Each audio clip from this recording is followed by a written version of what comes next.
Good morning. On November 21, 2025, Zacke will hold its inaugural sale of Fine Antiquities and Ancient Art with this beautiful catalog. We have a few spare copies left, so if you want one, we can send it to you. You have to order it via our website. You just email us. This is about lot 85, which is here, beautifully presented in the catalog on 4 pages. And here's the object. It's exceptionally beautiful. It's exceptionally heavy. It has 850 grams of near pure gold, 22 carats plus. And it's a box made in the shape of a falcon's nest. There you go. You see the top falcon here and the 2 little birds here, and the falcon has brought them a goose for dinner, if you will.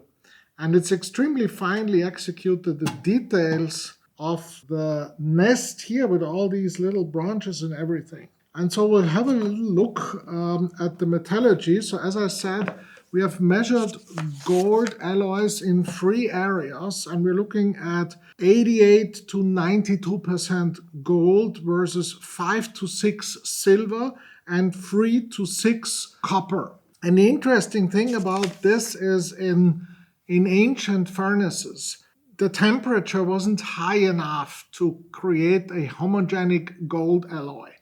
And so, since gold and silver and copper have different melting points, in the cool-off phase, the gold solidifies earlier, which means that the copper and the silver then basically migrate into the liquid phase. At some point in the bottom, you see here, there is some copper concentration in this area. This is actually very good because it proves that this is an ancient alloy. And the copper concentration here is up to 6.2%, versus in the rest of the alloy, it's more like 2.8 to 3.4. So there's a concentration here. And when this piece was once buried, there's a lot of malachite and cuprite patina that set down in this area. Of course, this is something that is impossible to imitate because modern alloys are very different. They are homogenic. So this is about metallurgy. The provenance is also strong. It's from Leonardo Vigorelli, who is an important dealer and collector in Italy, in northern Italy. He's the founder of Dalton Sommaré, a famous gallery which exhibited all over the world and had very important publication work. And this is from his private collection. He acquired it some 30 years ago in London. Back in the day, he thought it's a Sasanian piece, which would mean 2nd, 3rd, maybe 4th century BC. And in this case, this would be not so much a falcon, but more an eagle. Now, it's very hard to tell those birds apart, specifically when they're modeled in gold. Our research, however, has turned a little more in a different direction. We think it's probably either ACHAEMENID or PARTHIAN, which would essentially say this is something around the 4th to the 1st century BC, so essentially 200-300 years earlier than what Mr.